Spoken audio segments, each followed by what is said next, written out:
My name is Shanette. I am a Black female police officer in the state of Missouri. My name is Joy. I am an African American female who has 24 years of law enforcement experience in a major metropolitan city within the state of Pennsylvania. My name is Gina, and I am half Panamanian and half Black. I have been in law enforcement for over 32 years. I started in Georgia. I am in North Carolina now. My father was a police officer. Quite often I would hear people come up to me and say how my father helped them out quite a bit. So I wanted to be that to others.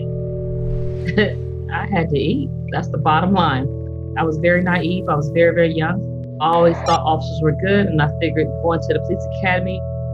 I wanted to do something that was going to give me a career and actually take care of myself and my son.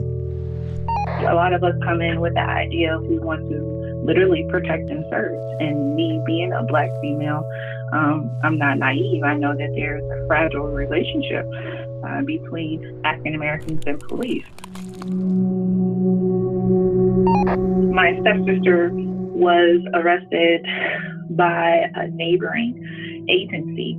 I was the only Black female that worked on the street in my precinct. I happened to be off, but this is a neighborhood that I patrol. And so I drive to the area of where she is. Eventually, it turned into this narrative that I did not deserve to be a police officer because I had thugs in my family. This white male officer would say that he wasn't going to assist me on calls because of your hatred.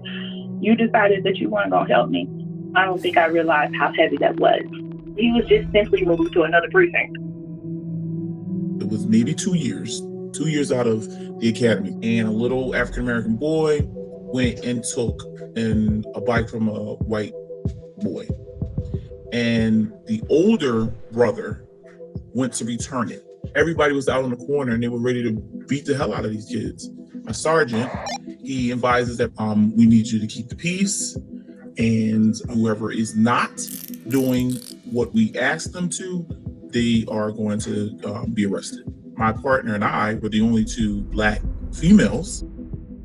As we went over to clear the corner, everybody was out and they were trying to assault the Black kids. My other counterpart, white officers that were there, didn't do anything. One of the guys, he came to me and said, I'm not a racist. And I said, listen, I didn't call you a racist. Your inaction says to me, you're right with them. I remember having my first 6-month evaluation. The sergeant literally looked me in the face, and he had a cigar in his mouth. He was an ex-Marine. He was about ready to retire. He said, Gal, I'm just gonna first tell you right out the gate, I don't think women should be officers. You're telling me I shouldn't be here? Okay, you don't even know me.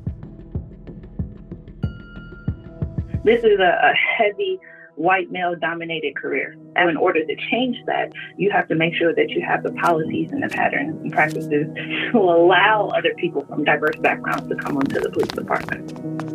A lot of cops believe that the cop is who they are, not what they do. When you separate those things, you now can do your job effectively, understanding that you have the power to make a bad situation good. That's your job. When you say Blue Lives Matter to me, I'm like, thank you, I appreciate that. But I'm Black before I'm blue. So now, what do you say to me? It's a division when you're trying to equate a profession with a whole population of individuals to have to choose. I'm not choosing, I'm choosing humanity first.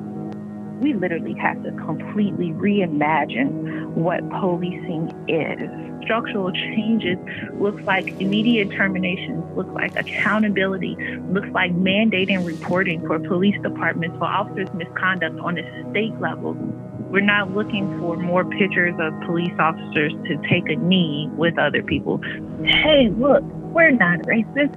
I interpret this as Black exploitation. We are still left with a culture that is not only existing but thriving in police departments.